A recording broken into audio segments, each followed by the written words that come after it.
That's Soda Pup. Hello, and welcome to the Soda Pup Enrichment Lab podcast, where we speak to experts, authors, practitioners, and brands about canine enrichment practices. Join us as we learn from our guests how to help our dogs lead a happier, healthier, and more enriched life. And now, here's your host, Chris Chandler.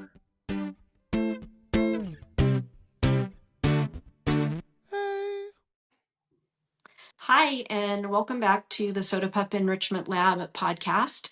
Today, I am excited to have Meghan Carson here with us from Gochee Labs, and she is a Labrador Retriever breeder and a dog trainer.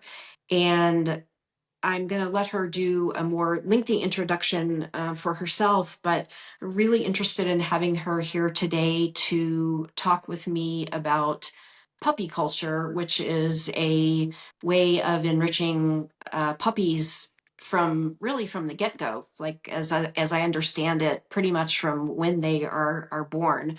So Meghan, thanks for being here with us today. And would you just give us a bit of an introduction?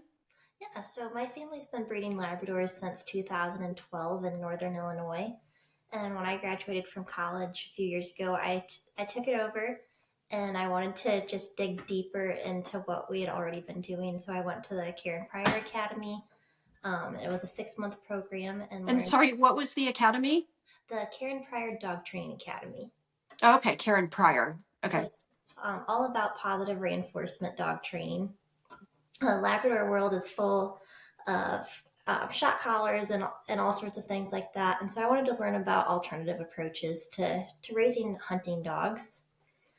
And then from there, we kind of dug deeper in there's puppy culture. And then there are a few other programs like the Badass Breeder program and Avid Dog that I signed up for and learned as much as I could. And so now raising puppies, they're starting at 3 days. We're introducing enrichment into their life. And given that puppies don't have, their eyes aren't even open at that age, it's very simple. It's just a few minutes a day. You're removing them from the whelping box. You're holding the puppy upright and upside down and kind of tickling their toes. Introducing a novel smell. So I like to use different scents that you'd find in scent work games. We have puppies that go into detection work. And so we'll get samples from the police departments, places that are getting puppies for that to use during that first 3 to 16 days. And then we'll use like birds and other things that a hunting dog might experience later in their life during training. I totally get it. So with that early development, it's strengthening neural pathways for the puppy, which then leads to improved cognitive function and learning abilities, and it should help their stress management later in life. And so the first few weeks, it's just a couple minutes a day. Their main goal in life right there is just to grow and get a little fat, healthy puppies. Right. And so, I mean, typically with a puppy that's not being raised with puppy culture, the puppy is just being left like with its mom, with its litter mates, right? And so they're not necessarily being exposed to some of the things that you talked about, like maybe scents or textures or other things like that. Is that right? That is correct. Yeah. And so with the puppy culture, as in my understanding, there's somebody who developed this line of thinking, right? And so is there sort of a protocol that you follow over the weeks with them? Yes. So Puppy Culture has a DVD series. I believe it's 12 hours long. I've watched it so many times. And then they also have a binder that takes you from before puppies are born all the way up through 12 weeks. And it gives you a bit of a day-by-day and week-by-week schedule of what to do with the puppies.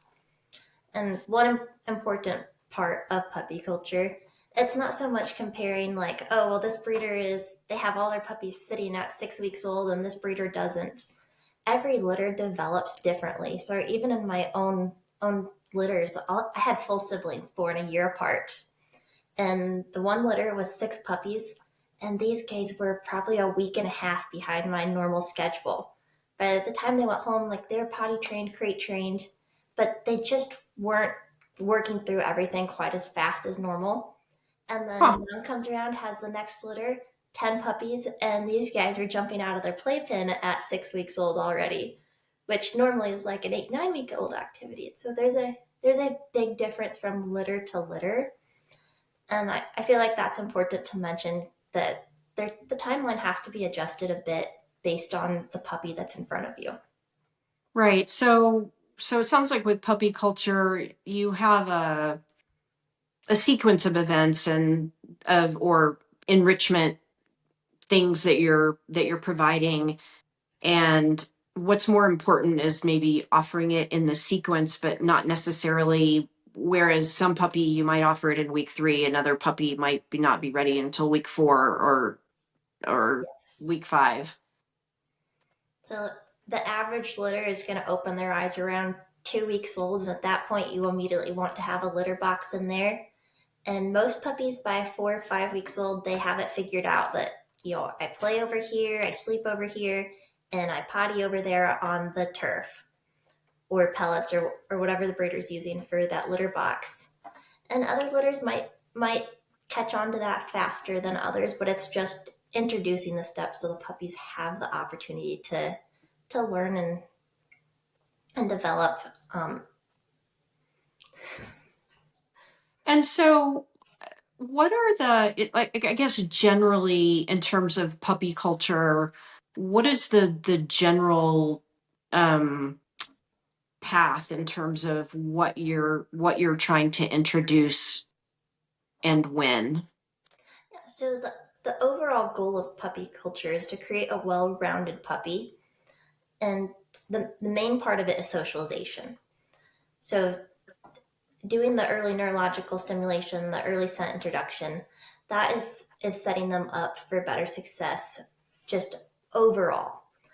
But from 2.5 weeks on, after you're done with those two, you want to get the puppies out and about. So it's not just sitting them up in your whelping room and leaving them be until they're old enough to go out and swim or pick up a bird. It's taking them out. And a 2.5 week old puppy, that adventure might just be walking down the hallway for the first time or coming into the kitchen and hear the sounds of you making breakfast. It doesn't have to be very elaborate. They're little, they're seeing the world for the first time. All of that is going to be very novel for them. And then like walking out into the backyard is going to be a whole new experience versus walking into the front yard. And short car rides, the main point is exposing them to as much as possible. So once they go home and they hit that fear period at around 9 weeks, and then again later in life, they have the tools to walk themselves through that. And so you mentioned there's a fear period at 9 weeks, and then there's one later as well. Yes. So I've seen that hit anywhere from around 4 months to as late as a year old with different dogs. Huh. And sometimes it'll just be like half a day where all of a sudden like the trash can is terrifying. And by bedtime they're perfectly fine. And for other dogs it can last a bit longer. I think the longest I've seen it last is about 2 weeks.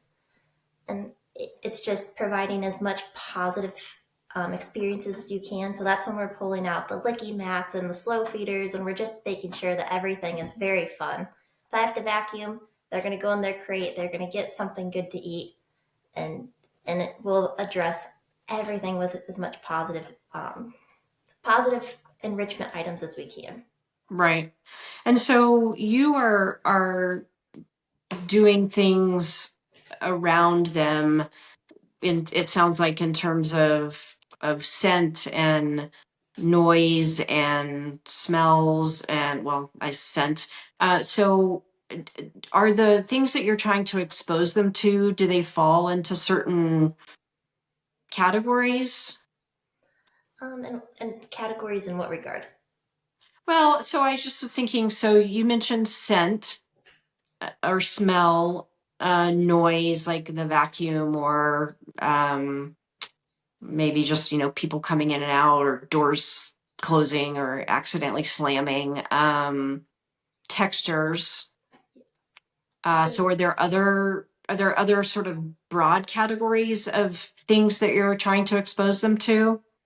so I have a bit of a day by day chart that I've made just for myself to follow. And Okay. on there will be like, my family has a pond. We'll take the puppies out there. It'll be going to the vet. It'll be a trip. I take my puppies in a stroller to different pet Okay. friendly stores.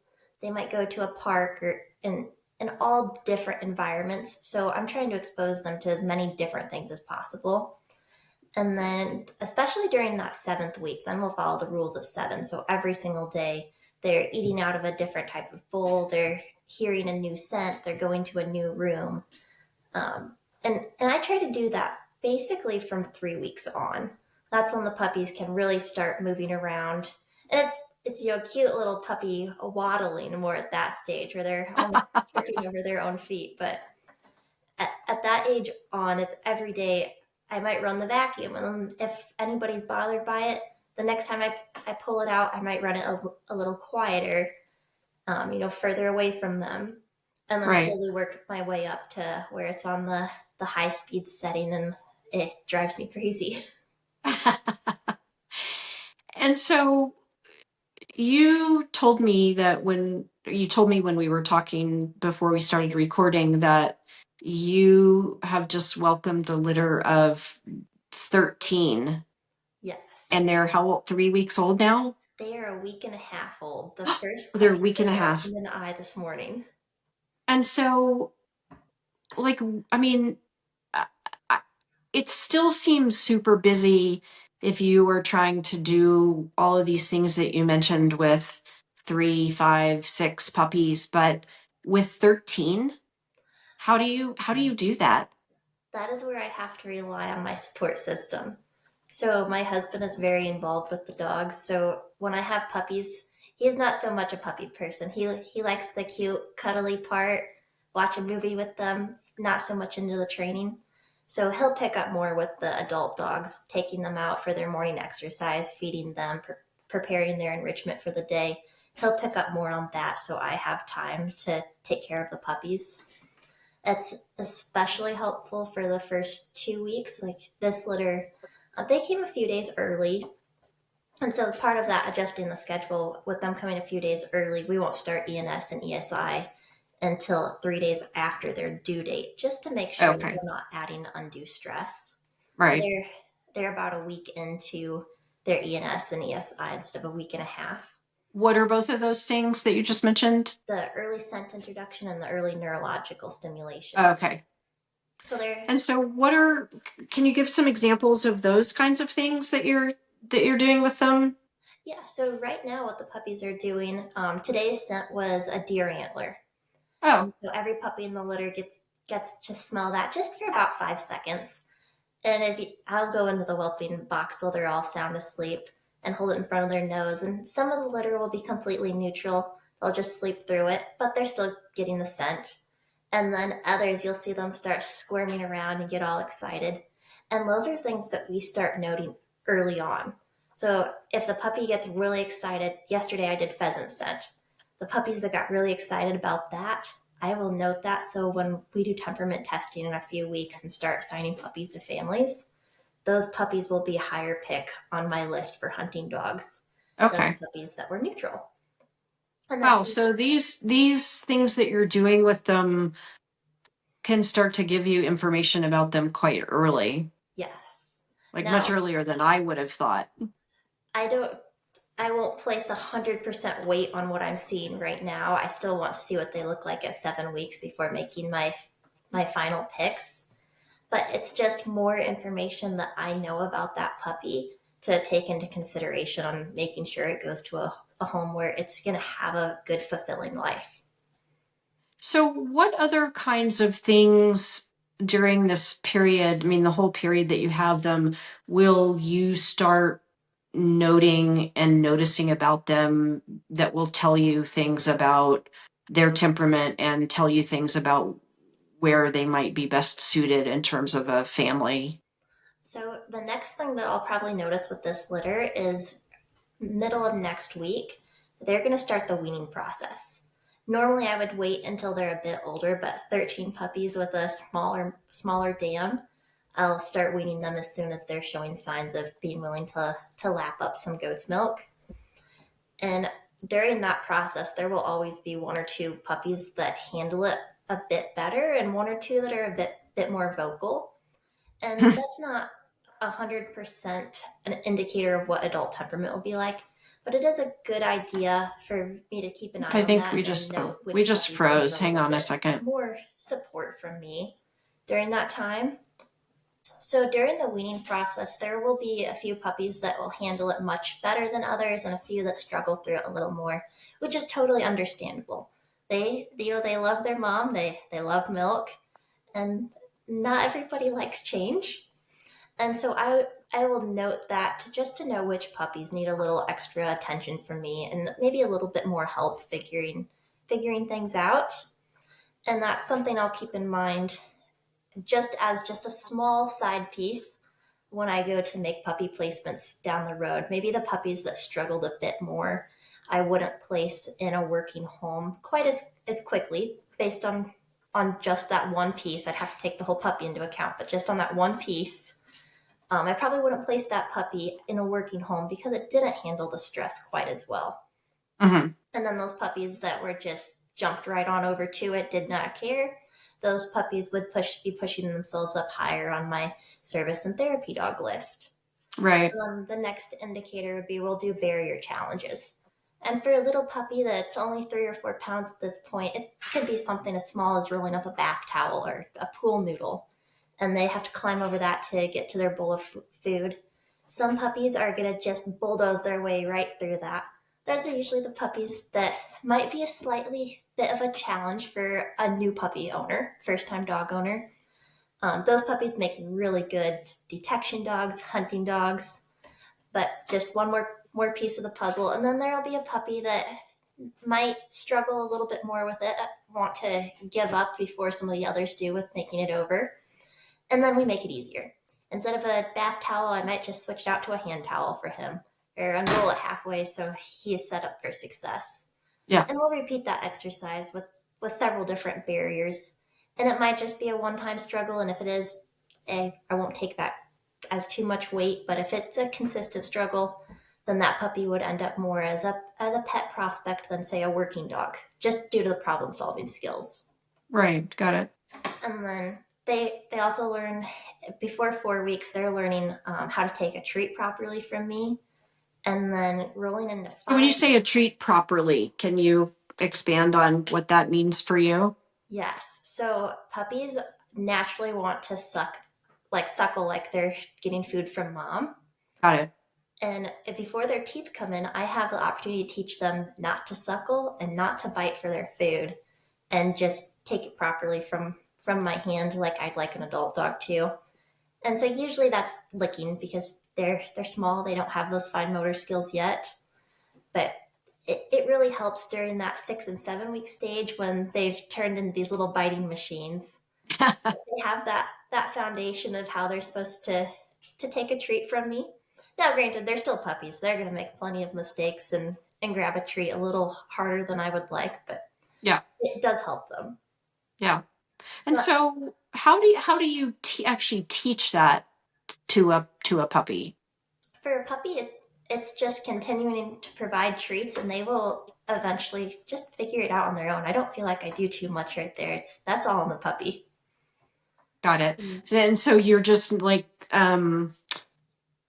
when you provide the treat and they're not, I don't know maybe the proper vocabulary, but not taking it properly or whatever. What is your response to that? How do you address that? So I still allow them to have a treat. I'll never hold a treat from a dog. But as soon as they take the treat properly, that's where I pair the clicker with it. So they get the click from the clicker, and they're young. It'll take them a few days before they start figuring out what that means. Right. But they figure it out a lot faster than you would expect a 3 to 4 week old puppy to learn. And that sets the foundation for the next stage where we teach manding. And so you'll see, I'm bad. What is manding? But manding is where I walk into the puppy room And they know that that means they're going to get some form of enrichment, whether that's food, training, going outside.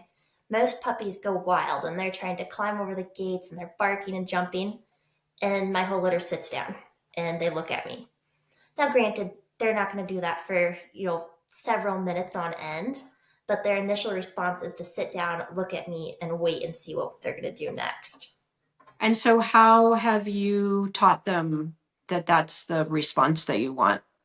So it starts with the taking the treat. That will roll into one-on-one, very short. It's just about a 1 to 2 minutes at a time per puppy. It's very short. Sit down, give you the treat, and then, or sit down, click the clicker, give them a treat. So And you're rewarding them for sitting and for being calm, basically. Yes. Okay. And then once everybody has had their one-on-one sessions for a few days, then it just starts in the whelping pen with the entire litter. It gets to be a little difficult trying to pass out treats in time to 13 puppies, but you get really good at using both hands.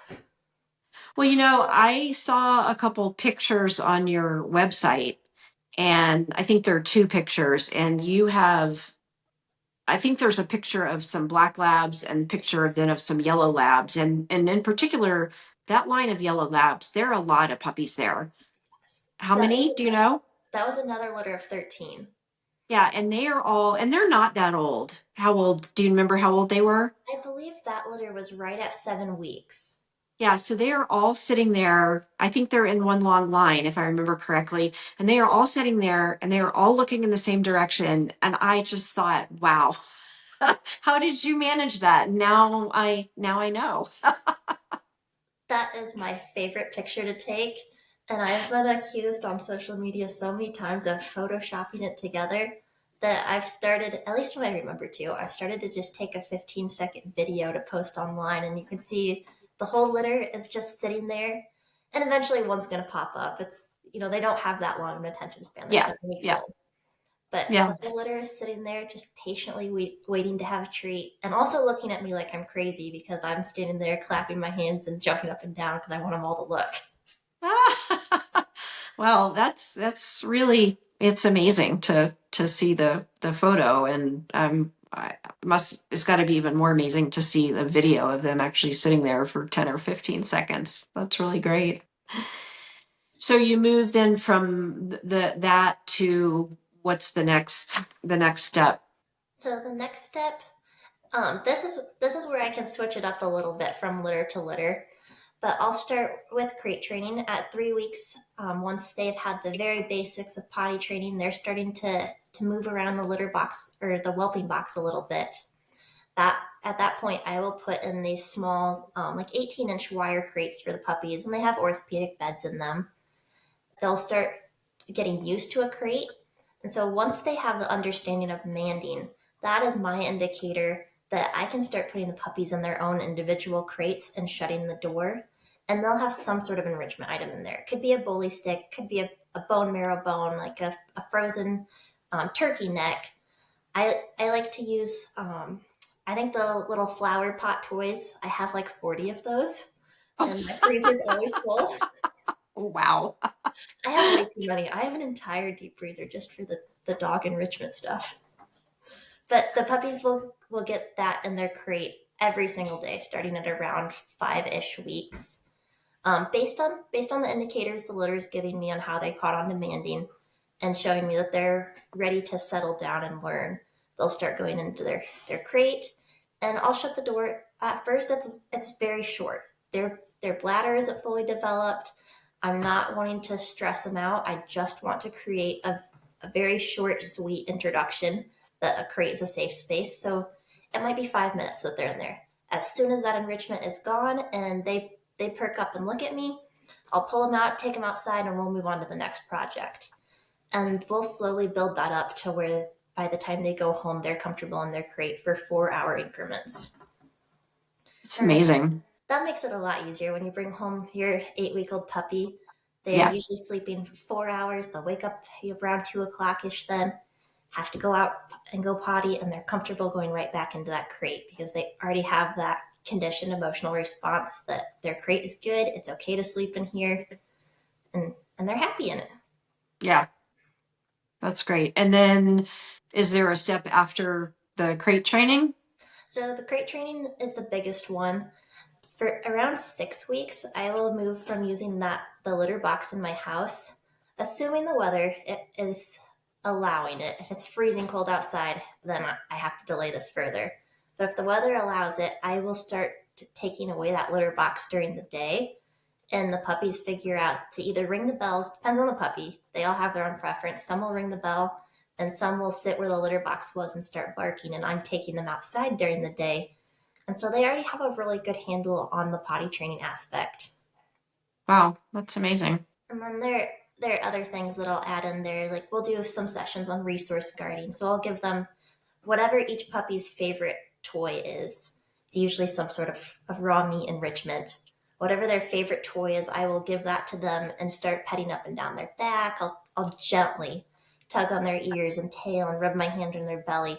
Everything that a small child might do if they walk up to a dog that has, their sandwich or something that the child would want back, and get them Right. used to, if I take this away, you're going to get a piece of cheese or a piece of bacon, something that's even better. And so, and then, so is that, I want to take us to the end of the puppy culture. And then I had some questions I wanted to ask about enrichment more broadly.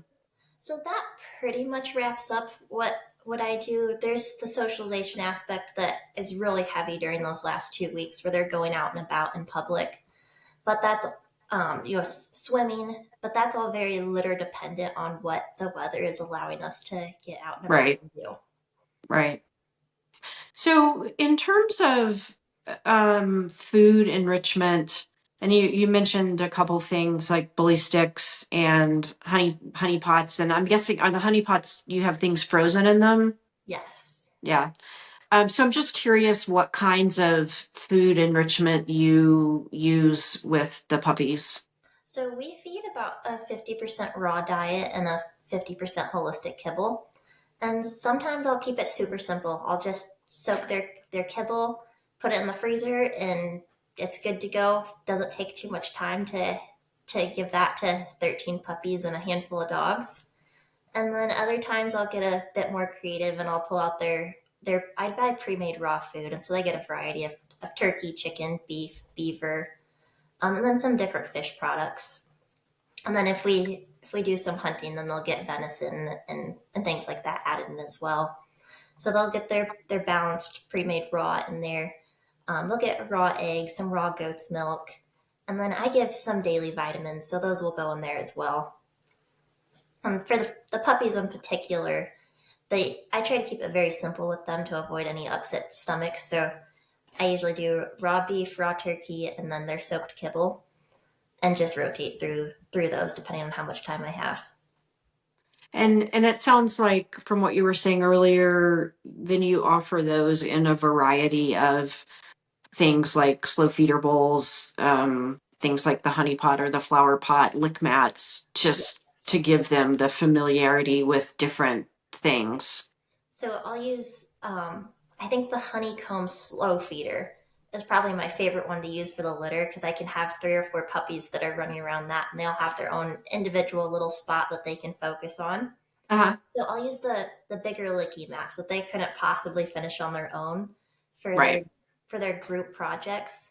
And then in the crates, I'll use like the little Kongs and Kong tires, the honey pots. I think there's a flower pot one that I have in there. Just all sorts of different things that I can fill and have an appropriate size meal for an 8-pound puppy. Right. They'll get those in their crate. And do you feed once a day, twice a day, multiple times a day? So my adult dogs get one meal a day plus one smaller enrichment item in the afternoon. So their morning is usually one of the feeder mats that have around 2 pounds of food in it, 2 pounds of raw food. And then in the afternoon, they'll get something much smaller like the honey pot or a Kong, just as a snack and a way to help keep them busy while I'm busy with puppies. And Right. then the puppies are eating 4 times a day. Oh, wow. So how many adult dogs do you have? So that live with me, I have 6. And then I co-own about a half a dozen more. That don't necessarily live with you? They don't live with me, but I pay their bills. Oh my gosh. And so they're being basically fostered by somebody, or So how does that work? we do co-owns for a couple of our stud dogs and then a couple of our older females. That just is a way for me to make sure that every one of my dogs is getting that one-on-one enrichment that I require my dogs to receive Yeah. without stretching myself way too thin. I know that I could handle and I would love having all 10 dogs in my house. But it's just not, I don't think it's fair to the dogs. Because at the end of the day, I'm going to go watch Netflix and the dogs are going to climb up on the couch and there are only so many dogs I can pet at the same time. I usually have one in my lap and then one on each side, and then there's one on the floor that's staring at me, and I start to feel bad. And so I use the guardian home and the co-own homes to make sure that every dog is getting that one-on-one attention they deserve. Yeah. Yeah. And they still come back with me regularly, and I get updates all the time. So Yeah. check in, make sure they're still getting everything they need. Yeah. Boy, so if you've got 6 adult dogs and right now 13 puppies, that's a super busy household. It is.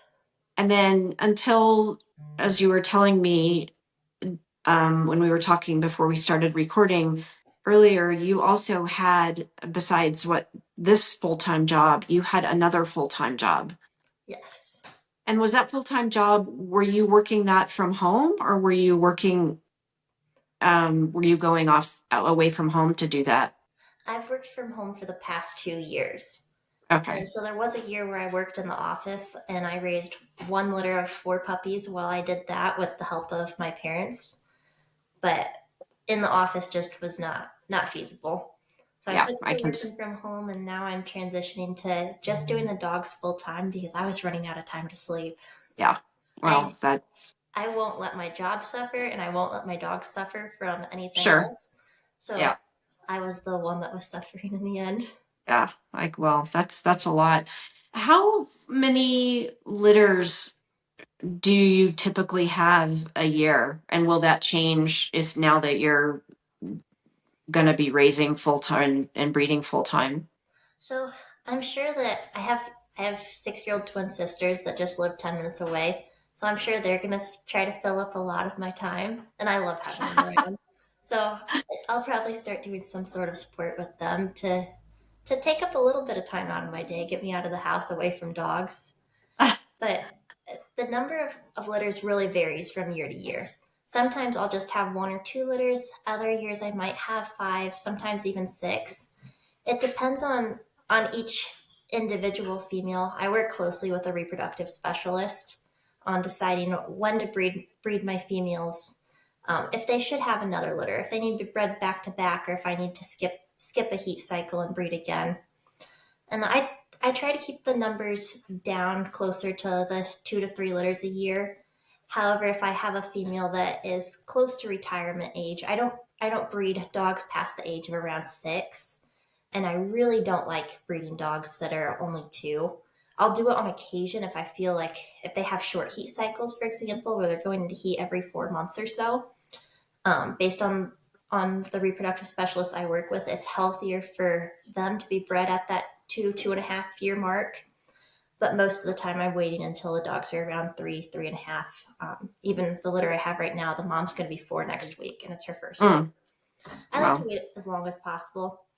And so that does put me in the situation sometimes where I have a female that I am breeding to keep a puppy from, and then I have another female that I either need to retire right now or raise her last litter. And so that's when I might hit the higher number, because I'll have a co-owner or just a lot of people that have previous puppies that want a puppy from her. My reproductive specialist gave me the green light, and so I'll breed another litter that I maybe wasn't planning on. So, let's see. There was a question that popped into my mind. And now I'm going to forget what it was. So when you have litters, Litters can they be mixed between the puppies you get between black and yellow? Yes. So hypothetically, you could get all three black, yellow, and chocolate puppies in a litter. Ah, However, if you do that, you will end up with yellow puppies that have liver colored pigment. So it'd be the color of our skin tone. And that's referred to as a Dudley. And that's not desirable per the AKC breed standard. So it's not oh, something I will do. However, I have had litters where I'll have a mix of black and chocolate puppies or black and yellow. You'll never see a mix that includes chocolate and yellow in the same litter for that reason, though. hmm. But do you know, you don't know how that's gonna turn out? I do. You So do? before our dogs are bred, we do the OFA health testing. So that includes the OFA hips and elbows. Those are x-rays that are taken by almost any vet at 2 years of age. And they're submitted to a specialist, and 3 different vets review them and give an opinion. And they'll rate the hips anywhere from excellent to severely dysplastic. And then we breed the dogs that come back within the normal range of fair to excellent. And then they review elbows the same way. They'll either be normal or they have various levels of failing. We only breed dogs that have the normal elbows. Then we do the advanced cardiac. This is where it gets to be a little more tricky. You have to find a cardiologist. You can't go to a regular vet and have this done. So they go to a cardiologist, they get this echocardiogram done, and they get normal or various levels of failing. I only breed dogs that come back normal. And then they go to an ophthalmologist and they'll have an eye exam, and they can come back normal. They can come back normal with a breeder option or various levels of failing. Depending on the dog, I will breed dogs that are normal or normal breeding option, depending on why that breeder option is there. So, for example, I have a stud dog that got a scratch on his eye. That's noted as normal breeder option due to the scar tissue developing. However, I had a second opinion done. Both vets agreed that it was strictly injury related, so I feel comfortable breeding him. And he's 7 years old. He'll be 7 years old in a couple weeks. And he has yet to produce a puppy that had even a breeder option on their eyes. Hmm. So that is all of the OFA health testing. Then we have the DNA health testing. I use either Embark or Paw Print Genetics. They recently just merged with Orvet. And they test for a few hundred different genetic disorders in Labradors. You've probably heard of like EIC and CNM. Those are some of the more common tests. And then they also have the color tests on there. So the female that I have with a litter right now, she is dominant black. She is black. She can't carry any other color. Right. And then Drake, one of my stud dogs, is actually laying across my feet right now. He is yellow, and he only carries black. So no matter who I breed him to, he'll only have black and yellow puppies. And then bred. He's yellow, but he only carries a. So he's yellow. Yellow carries black, so he carries both colors. Got it. But if he breeds with the female who only carries black, then you know they will be black. Yes. Because yellow is recessive? Yes. So, got it. The black is the dominant color. Got it. Okay. And so with the litter that I have right now, he's actually the sire too. And it's Got 13 it. black puppies. Wow. A couple months ago, he had a litter born in February to another one of my black females.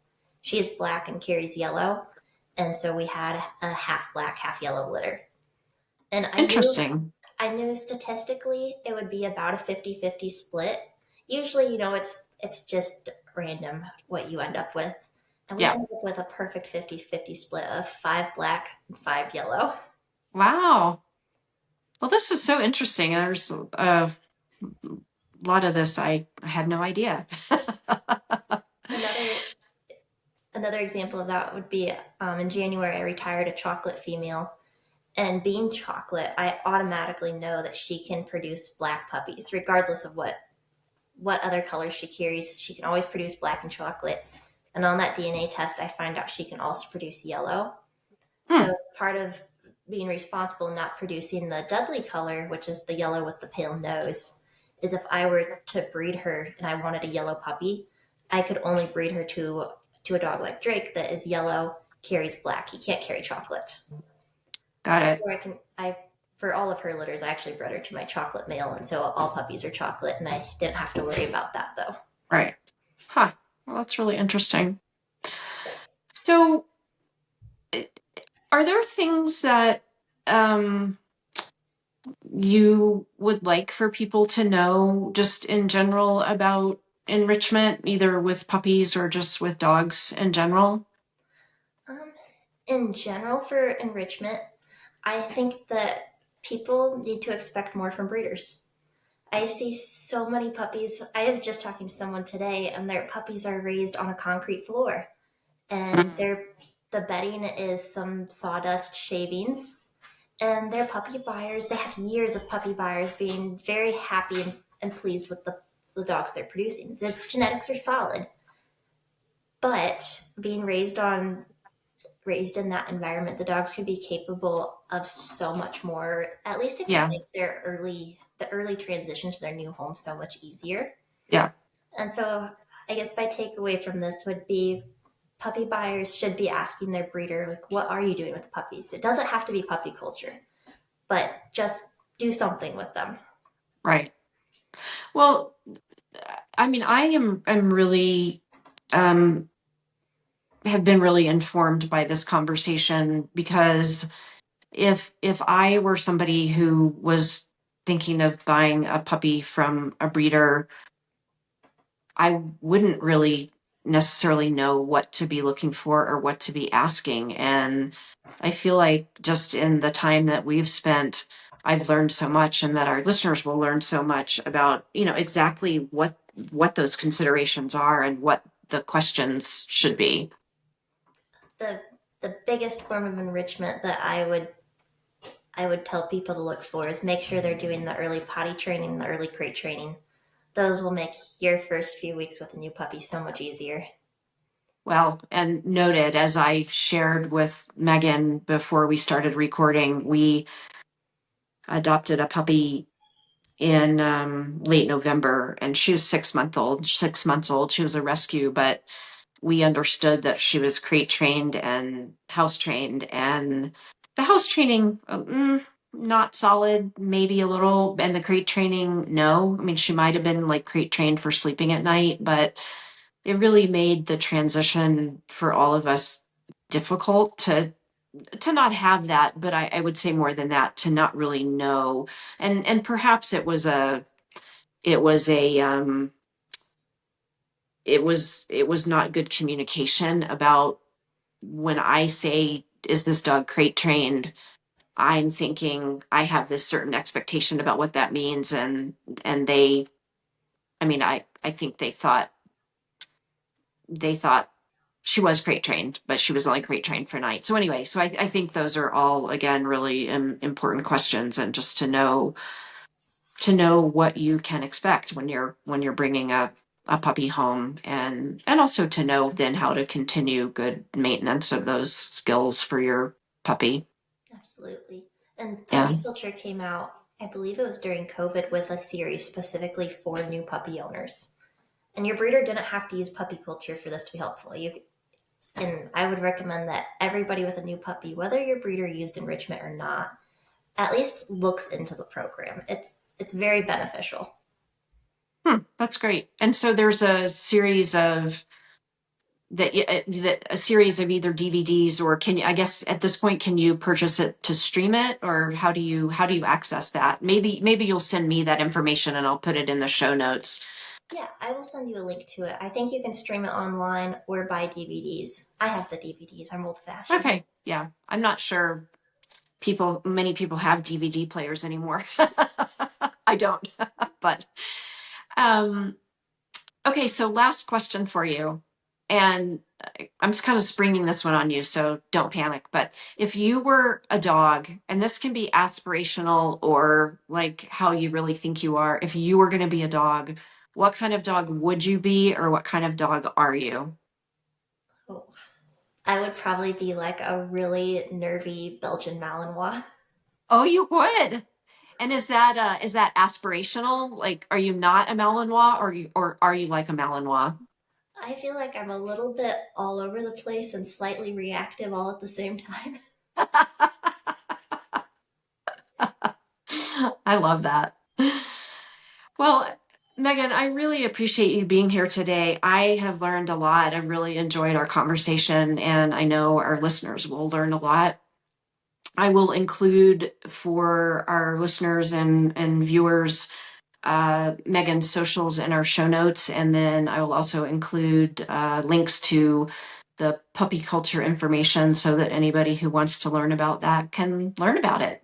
Awesome. Thank you, So Chris. thank you so much. That's Sodapup. Thank you for listening to this episode of the Soda Pup Enrichment Lab podcast. We hope you've learned new ways to keep your dog enriched and entertained.